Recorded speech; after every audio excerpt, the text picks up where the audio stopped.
आदरणीय अध्यक्ष जी,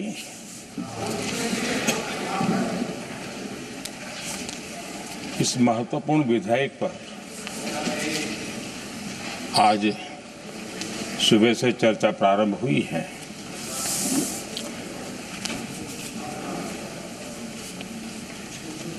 काफी साथी यहाँ से भी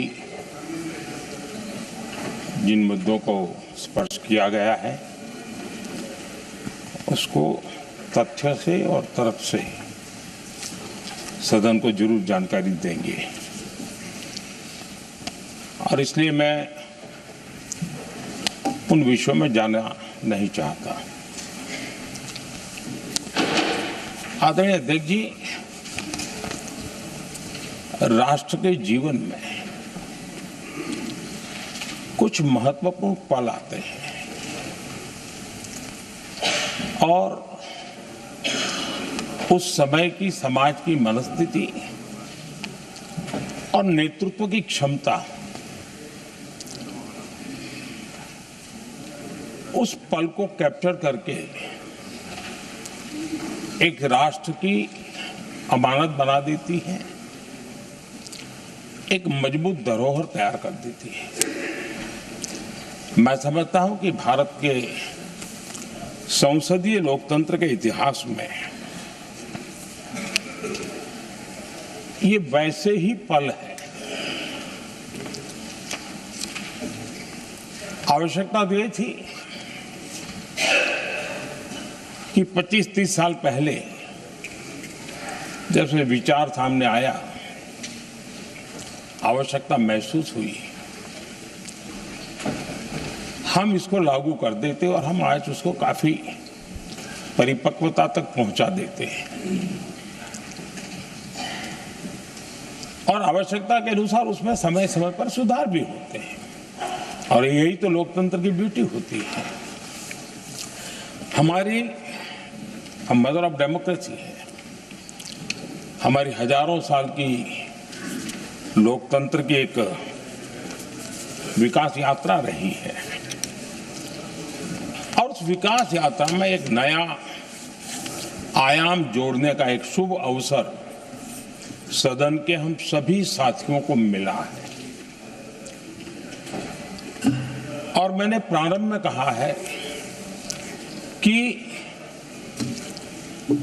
हम सब भाग्यवान हैं कि हमें ऐसे महत्वपूर्ण और देश की आधी आबादी को इस राष्ट्र निर्माण की नीति निर्धारण प्रक्रिया में हिस्सेदार बनाने का सौभाग्य मिल रहा है।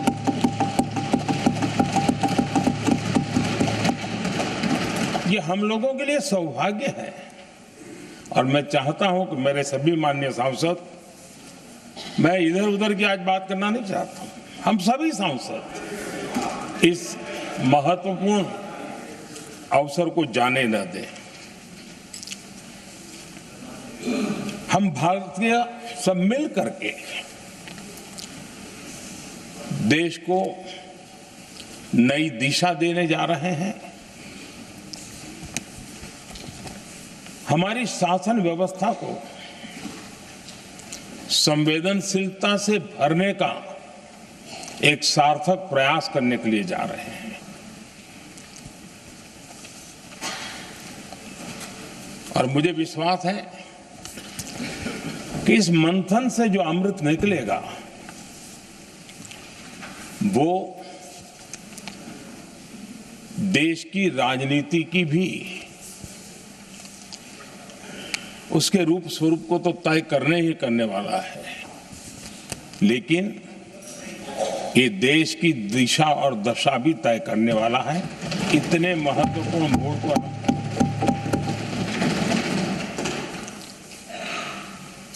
आदरणीय अध्यक्ष जी, 21वीं सदी में भारत एक नए आत्मविश्वास के साथ आगे बढ़ रहा है। विश्व में भी आज भारत की स्वीकृति हम सब महसूस कर रहे हैं और ये हम सबके लिए गौरव का पल है। एक समय हमारे पास आया है और इस समय को हमने एक विकसित भारत के संकल्प के साथ जोड़ा है। और मैं पक्का मानता हूं कि विकसित भारत का मतलब केवल उत्तम प्रकार के रेल, रास्ते, इंफ्रास्ट्रक्चर या कुछ आर्थिक प्रगति के आंकड़े, सिर्फ इतने से ही विकसित भारत की सीमित कल्पना वाले हम लोग नहीं हैं। हम चाहते हैं कि विकसित भारत जिसके नीति निर्धारण में साच अर्थ में सबका साथ सबका विकास का मंत्र समाहित हो, देश की 50% जनसंख्या नीति निर्धारण का हिस्सा बने, ये समय की मांग है। हम पहले ही देरी कर चुके हैं, कारण कोई भी होंगे, जिम्मेवार कोई भी होंगे, लेकिन इस सच्चाई को हमें स्वीकार करना होगा कि जब हम अकेले मिलते हैं तब मानते हैं हाँ यार, लेकिन जब सामूहिक रूप से मिलते हैं, मुझे याद है कि जिस इसकी प्रक्रिया चली थी, सभी दलों से मिलना हुआ है, एक दल को छोड़ करके जिन जिन से मिलना हुआ है, हर एक ने सैद्धांतिक विरोध नहीं किया है। बाद में जाकर के जो कुछ भी हुआ होगा, राजनीतिक दिशा पकड़ी जा रही है, लेकिन जो राजनीतिक दिशा में ही सोचते हैं, मैं उनको भी एडवाइज करना चाहूंगा, एक मित्र के रूप में एडवाइज करता हूं और सबको काम आएगी। हमारे देश में जब से विमेन रिजर्वेशन को लेकर के चर्चा हुई है और उसके बाद जब जब चुनाव आया है, हर चुनाव में महिलाओं को मिलने वाले इस अधिकार का जिसने विरोध किया है, जिसने विरोध किया है, देश की महिलाओं ने उन्हें माफ नहीं किया है। उनका हाल बुरे से बुरा किया है। लेकिन ये भी देखिए कि 24 के चुनाव में ऐसा नहीं हुआ। क्यों नहीं हुआ? ये इसलिए नहीं हुआ कि 24 में सबने सहमति इसको पारित किया, तो ये विषय ही नहीं रहा। किसी के पक्ष में पॉलिटिकल फायदा नहीं हुआ, किसी का नुकसान भी नहीं हुआ। सहज रूप से जो मुद्दे थे, उन मुद्दों के आधार पर चुनाव लड़ा, क्योंकि 24 में सब साथ में थे। कुछ लोग यहां है, कुछ लोग नहीं है, लेकिन सब साथ में थे। आज भी मैं कहता हूं, अगर हम सब साथ में जाते हैं तो इतिहास गवाह है कि ये किसी एक के राजनीतिक पक्ष में नहीं जाएगा, ये देश के लोकतंत्र के पक्ष में जाएगा, देश के सामूहिक निर्णय शक्ति के पक्ष में जाएगा और हम सब उसके यश के हकदार होंगे। न ट्रेजरी बैंक उसका हकदार रहेगा, न मोदी उसका हकदार रहेगा, यहां बैठे हुए सब हकदार रहेंगे। और इसलिए जिन लोगों को इसमें राजनीति की बू आ रही है, मैं चाहूंगा कि वो खुद के परिणामों को पिछले 30 साल में देख ले। फायदा उनका भी इसी में रास्ता दिखा रहा हूं, इसी में फायदा है कि जो नुकसान हो रहा है उससे बच जाओगे। और इसलिए मैं समझता हूं कि इसको राजनीतिक रंग देने की जरूरत नहीं है।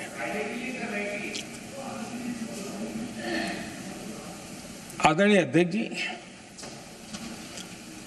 मुझे याद है तब तो मैं शासकीय व्यवस्था की राजनीति में नहीं था, मैं एक संगठन के कार्यकर्ता के नाते काम करता था।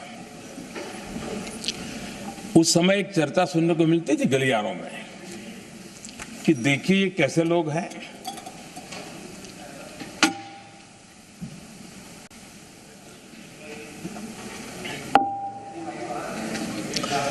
पंचायतों में आरक्षण देना है तो बहुत आराम से दे देते हैं,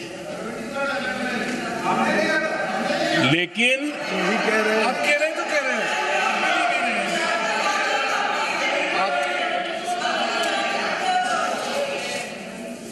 पंचायतों में आरक्षण देना है तो आराम से देते हैं, क्योंकि उसमें उनको खुद का पद जाने का डर नहीं लगता है, उसको लगता है हम सुरक्षित यार वहां दे दो। ये उस समय गलियारों में बहुत चर्चा थी कि बोले कभी नहीं करेंगे यहां बैठे हुए, क्यों? क्योंकि उनका कुछ जाएगा, और इसलिए, और बगे पंचायत का हो जाता है, 50% तक पहुंच गए। मैं राजनीतिक दृष्टि से और भी एक बात समझाना चाहता हूं साथियों। आज से 25 साल 30 साल पहले जिसने भी विरोध किया, तो विरोध राजनीतिक सतह से नीचे नहीं गया।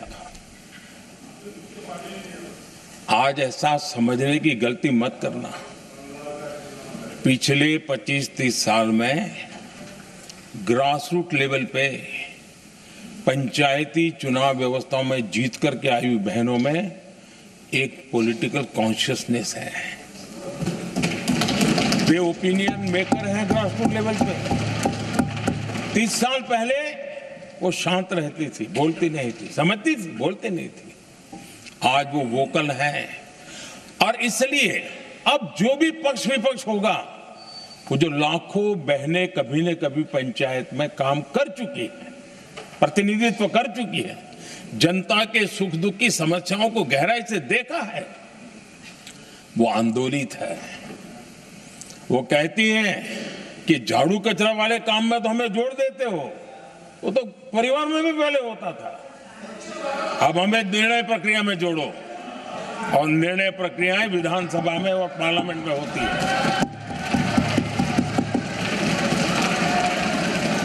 और इसलिए मैं राजनीतिक जीवन में जो लोग प्रगति चाहते, मैं किसी भी सांसद की बात करता हूं, किसी भी एमएलए की बात करता हूं, ये दल वो दल की बात मैं नहीं कर रहा हूं।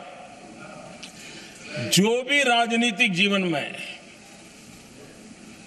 सफलतापूर्वक आगे बढ़ना चाहते हैं, उनको ये मान के चलना पड़ेगा कि पिछले 25-30 साल में लाखों बहनें ग्रास रूट लेवल पर लीडर बन चुकी हैं। अब उनके अंदर सिर्फ यहां 33% का नहीं, वहां भी वो आपके फैसलों को प्रभावित करने वाली है। और इसलिए जो आज विरोध करेंगे, उसको लंबे समय तक कीमत चुकानी पड़ेगी, लंबे समय तक कीमत चुकानी पड़ेगी। और इसलिए राजनीतिक समझदारी भी इसी में है कि हम ग्रास रूट लेवल पर महिलाओं की जो पॉलिटिकल लीडरशिप खड़ी हुई है, उसको आपने अब कंसीडर करना पड़ेगा। यहां मैंने सुना हमारे मुलायम सिंह जी थे, तब से एक विषय चला रहे हैं, उनके परिवार वाले पे भी चला रहे हैं। आप देश की बहनों पर भरोसा करो ना, उनकी समझदारी पर भरोसा करो। एक बार 33% बहनों को यहां आने दो, आकर के उनको निर्णय करने दो, किसको देना है, किसको नहीं देना है, इस वर्ग को देना, उस वर्ग को देना, करेंगे वो निर्णय। हम उनके सामर्थ्य पर आशंका क्यों करते भाई? एक बार आने तो दो, उनको आने तो दो। जब आएंगे तो 34 पे, और दूसरा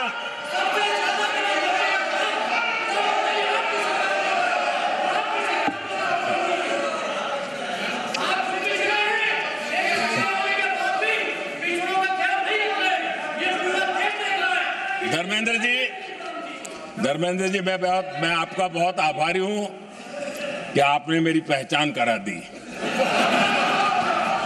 ये बात सही है, मैं अति पिछड़े समाज से आता हूं।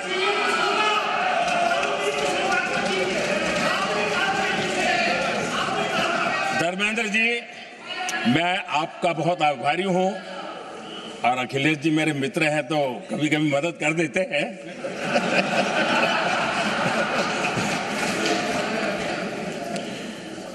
ये बात सही है कि मैं अति पिछड़े समाज से आता हूं, लेकिन मेरा दायित्व समाज के सबको साथ लेके चलने का है, और यही मेरे संविधान ने मुझे यही रास्ता दिखाया है। मेरे लिए मेरे लिए संविधान ही सर्वोपरि है और इसलिए और यह संविधान की ताकत है कि मेरे जैसा अत्यंत छोटे समाज का, अति पिछड़े समाज के व्यक्ति को इतना बड़ा दायित्व देश ने दिया।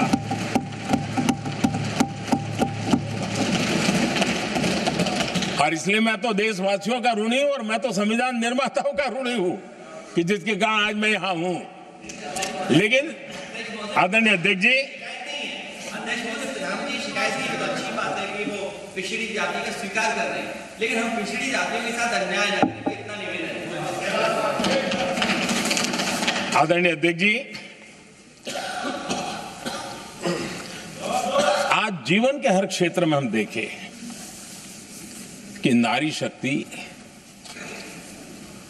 देश के गौरव को बढ़ाने वाले, परचम लहराने में कहीं पीछे नहीं है जी। हम गर्व से कर सकें इस प्रकार से जीवन के अलग अलग क्षेत्रों में आज हमारी माताएं बहनें बहुत बड़ा योगदान, हमारी बेटियां तो कमाल कर रही है जीवन के हर क्षेत्र में।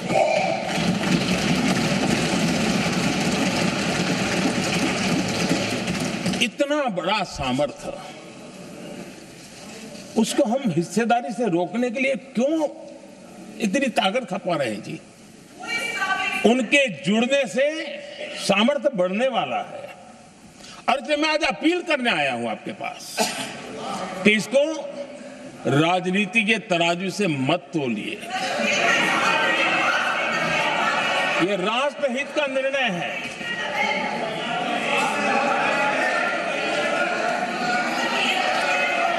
आदरणीय अध्यक्ष जी, आज का हमारे सामने अवसर एक साथ बैठ करके एक दिशा में सोच करके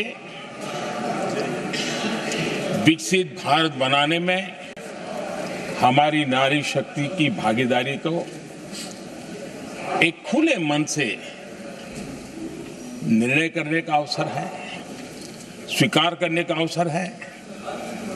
और मैंने जैसा पहले ही कहा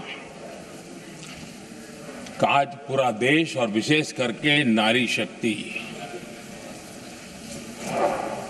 हमारे निर्णय तो देखेगी, लेकिन निर्णय से ज्यादा हमारी नीयत को देखेगी। और इसलिए हमारी नीयत की खोट देश की नारी शक्ति कभी माफ नहीं करेगी।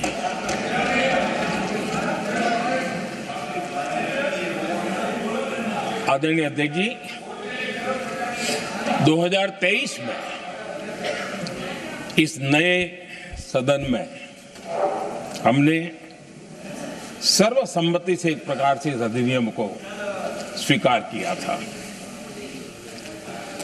पूरे देश में खुशी का वातावरण बना, उस पर कोई राजनीतिक रंग नहीं लगे और इसलिए वो कभी राजनीतिक इश्यू भी नहीं बना। तो एक अच्छी स्थिति है।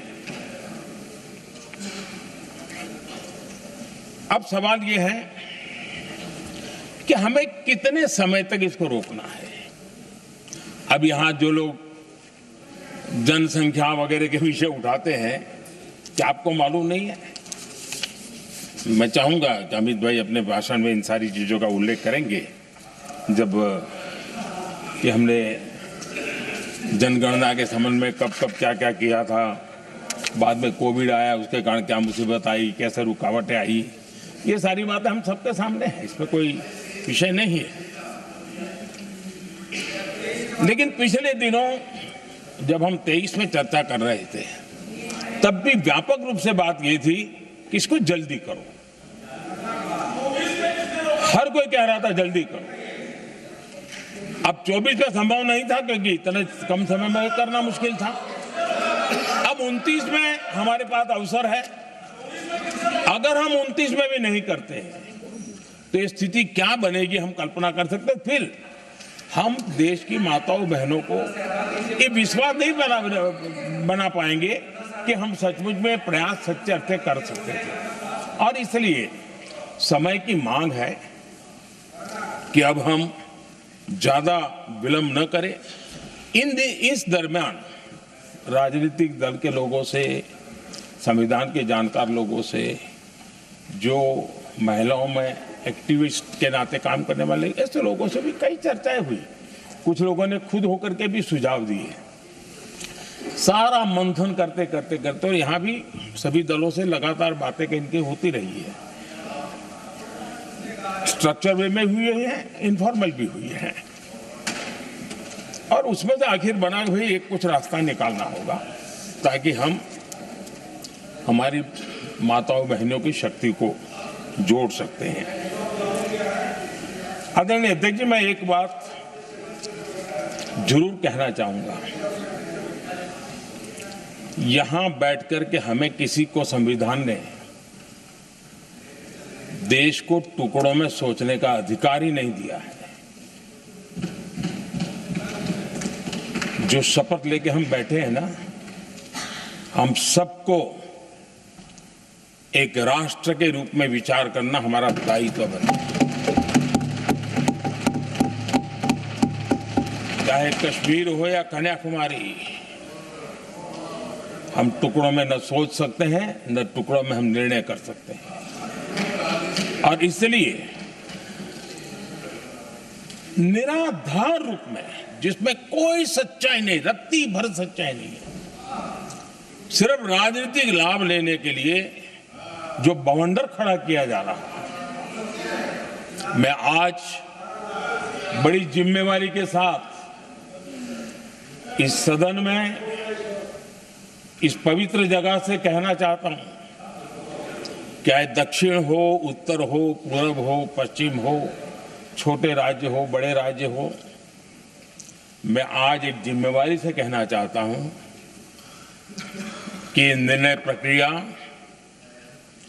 किसी के साथ भी भेदभाव नहीं करेगी। ये निर्णय प्रक्रिया किसी के साथ अन्याय नहीं करेगी।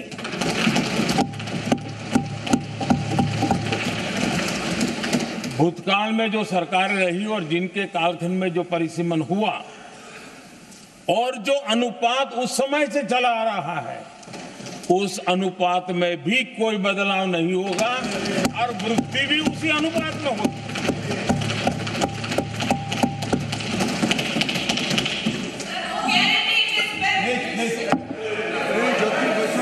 अगर गारंटी शब्द चाहिए तो मैं गारंटी शब्द उपयोग करता हूं।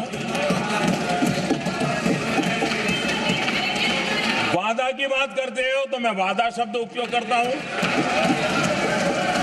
अगर तमिल में कोई अच्छा शब्द हो तो वो भी मैं बोलने के लिए तैयार हूं। क्योंकि जब नियत साफ है तो फिर शब्दों का खेल करने की हमें जरूरत नहीं है जी।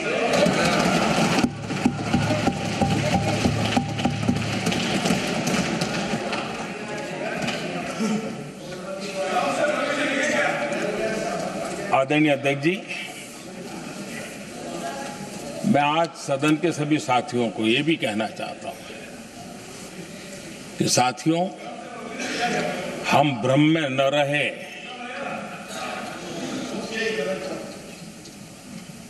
हम उस अहंकार में न रहे,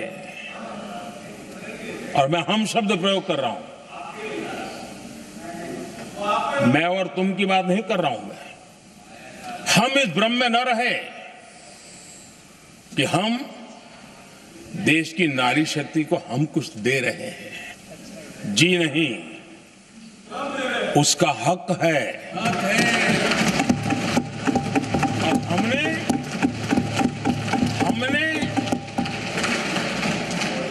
कई दशकों से उसको रोका हुआ है।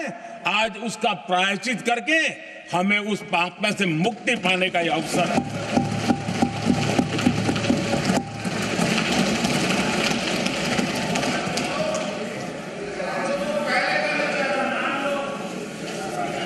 हम सब जानते हैं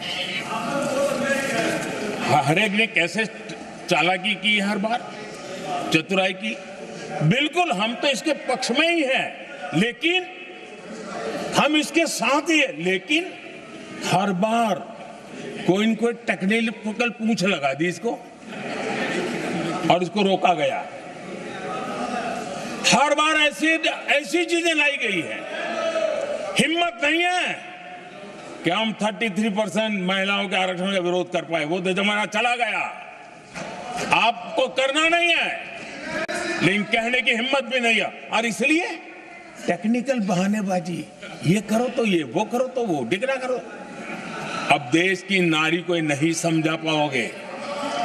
सदन में नंबर का खेल क्या होता है वो तो समय तय करेगा, लेकिन ये पक्का है कि अब इन भांति भांति के बहानेबाजी, भांति भांति टेक्निकल मुद्दों के आधार पर चीजों को उलझा करके 3 दशक तक इसको अड़ंगे डाले, हमने फंसा के रखा। आपने जो अचीव करना था कर लिया, अब छोड़ दो ना भाई। 3 दशक कम पड़ते हैं क्या रोकने में? 3 दशक तक आपने रोका, फिर भी कुछ कर नहीं पाए, तो अब तो करो।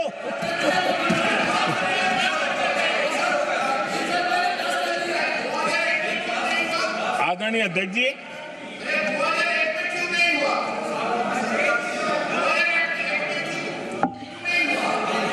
यहां कुछ लोगों को लगता है,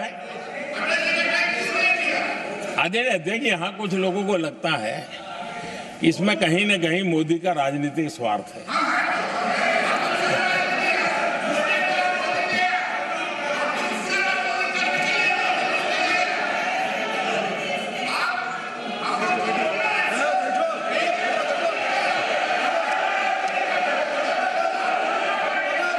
अरे भाई, इनको बोलने दीजिए, वहां पर बेचारे को मुंह पे ताला लगा हुआ है, बहुत बगल में कोई बोलने नहीं देता उसको।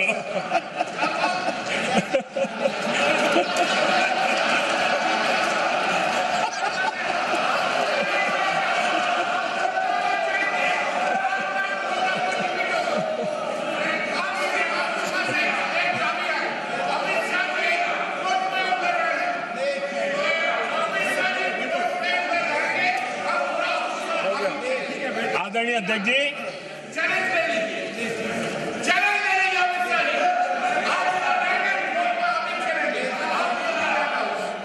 आदरणीय अध्यक्ष जी, देखिए, इसका अगर विरोध करेंगे तो स्वाभाविक है कि राजनीतिक लाभ मुझे होगा, लेकिन साथ चलेंगे तो किसी को भी नहीं होगा, ये लिख के रखो। किसी को नहीं रहेगा, क्योंकि फिर अलग पहलू हो जाता है, फिर किसी को फायदा नहीं होता। और इसलिए हमें क्रेडिट नहीं चाहिए। जैसे ये पारित हो जाए, मैं कल एडवर्टाइजमेंट दे करके सबका धन्यवाद करने के लिए तैयार हूं, सबकी फोटो छपवाने के लिए तैयार हूं। क्रेडिट आप ले लो, चलो। क्रेडिट की चिंता है क्या है जी? ले लो ना क्रेडिट। आपको जिसकी फोटो छपवानी है सरकारी खर्चे से हम करवा देंगे।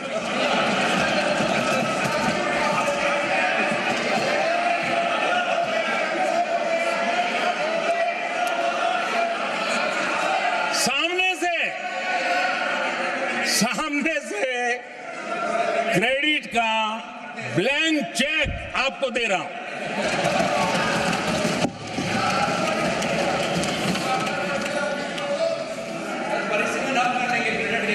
आदरणीय अध्यक्ष जी, हमारी संसदीय लोकतंत्र में महिलाओं की भागीदारी ये सिर्फ आंकड़ों का खेल या एक लोकतांत्रिक व्यवस्था में सुधार इतना सीमित नहीं है। लोकतंत्र की जननी के रूप में, मदर ऑफ डेमोक्रेसी के रूप में ये निर्णय भारत का कमिटमेंट है, ये सांस्कृतिक कमिटमेंट है।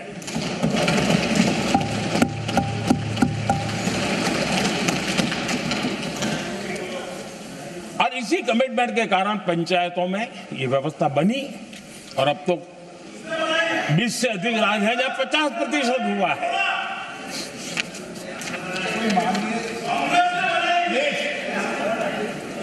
और हमने अनुभव किया है, मुझे लंबे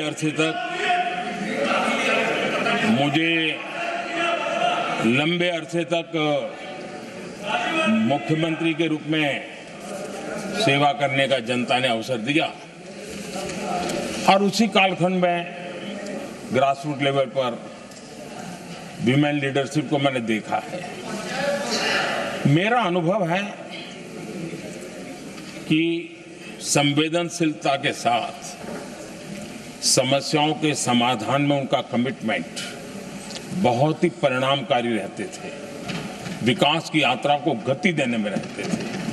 और उस अनुभव के आधार पर मैं कहता हूं कि इस सदन में उनकी आवाज नई शक्ति बनेगी, नई सोच जुड़ेगी, देश की दिशा में एक संवेदनशीलता जुड़ेगी।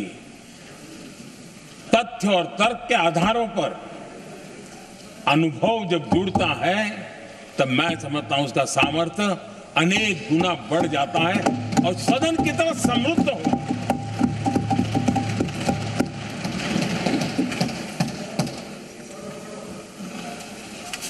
आदरणीय अध्यक्ष जी, हमारे देश में अनुभवी नारी शक्ति की कोई कमी नहीं है, सामर्थ्यवान में कोई कमी नहीं। हम भरोसा करें वे कंट्रीब्यूट करेंगे, बहुत अच्छा कंट्रीब्यूट करेंगे। और आज भी जितनी हमारी बहनें यहाँ हैं, जब भी उनको अवसर मिला है उन्होंने बहुत अच्छे ढंग से अपनी बात बताई है, सदन को समृद्ध किया है। आदरणीय अध्यक्ष जी, आज देश में वर्तमान में देश में 650 से ज्यादा पंचायतें, डिस्ट्रिक्ट पंचायत, करीब 250 महिलाएं उसका नेतृत्व कर रही और केंद्र के कैबिनेट मिनिस्टर से ज्यादा उनके पास जिम्मेवारी और धन और व्यवस्था होती है, काम करती है जी। करीब 6,700 ब्लॉक पंचायतों में 2700 से अधिक ब्लॉक पंचायत ऐसी हैं जिसका नेतृत्व महिलाओं के हाथ में है।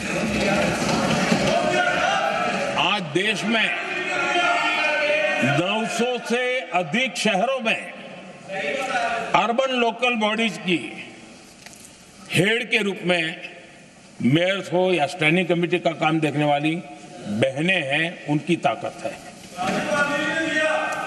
और मैं मानता हूं कि आज देश जो प्रगति कर रहा है उस प्रगति में इनका भी महत्वपूर्ण योगदान है। उस ऋण को हमें स्वीकार करने का ये अवसर है। और जब ये अनुभव सदन के साथ जुड़ेगा तब वो अनेक गुना ताकत बढ़ा देगा। आदरणीय अध्यक्ष जी, एक लंबी प्रतीक्षा एंड एक प्रकार से हम सबके लिए सवालिया निशान पैदा हो, ऐसी परिस्थिति हम ही लोगों ने पैदा की है। ये अवसर है कि हम पुरानी जो कुछ भी मर्यादाएं रही होगी, मुश्किलें रही होगी, उसे बाहर निकले, हिम्मत के साथ हम आगे बढ़े और नारी शक्ति का राष्ट्र के विकास में उनकी सहभागिता को हम सुनिश्चित करें। और मैं पक्का मानता हूं कि अगर आज हम मिलकर के निर्णय करते हैं, और मैं तो आग्रह करूंगा कि हमें सर्वसम्मति से इसको आगे बढ़ाना चाहिए। और जब सर्वसम्मति से बढ़ता है तो ट्रेजरी बेंच पर एक दबाव रहता है जी, उनको भी लगता है रे भाई सबका इसमें हक है, हर एक की बात मान के चलो, कोई नुकसान नहीं है। सामूहिक शक्ति से तो अनेक परिणाम हमें अच्छे मिलते हैं। आदरणीय अध्यक्ष जी, मैं ज्यादा समय न लेते हुए इतना ही कहूंगा कि इसको राजनीति के तराजू से न तोलें। हम जब भी कुछ निर्णय करने जा रहे हैं तो देश के इतने बड़े देश का आधा जिम्मा जो उठा रहे हैं उनका भी कोई हक बनता है यहाँ आने का, हमें रोकना नहीं चाहिए। और दूसरा, संख्या के संबंध में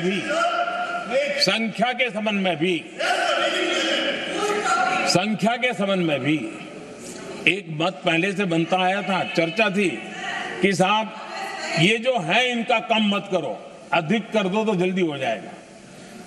वो अधिक वाला विषय वो आया है कि चलो भाई पैसे जो संख्या थी 33% और बढ़ा दो, ताकि किसी को ऐसा न लगे कि मेरा हक चला गया। एक नई शक्ति जुड़ेगी, अतिरिक्त शक्ति जुड़ेगी। और अब सदन की रचना भी तो अब पहले से हमने सोच कर रखा है, जगह तो बना ली है। और आदरणीय अध्यक्ष जी, मैं लाइटर में मैं जरूर कहना चाहूंगा, हर एक के अपने राजनीतिक कारण होते हैं और पराजय का डर जरा हैरान करने वाला होता है, लेकिन अपने यहाँ जब कोई भी शुभ काम होता है उसको नजर न लग जाए, इसलिए काला टीका लगाने की परंपरा है। मैं आपका धन्यवाद करता हूं काला टीका लगाने के लिए, बहुत बहुत धन्यवाद।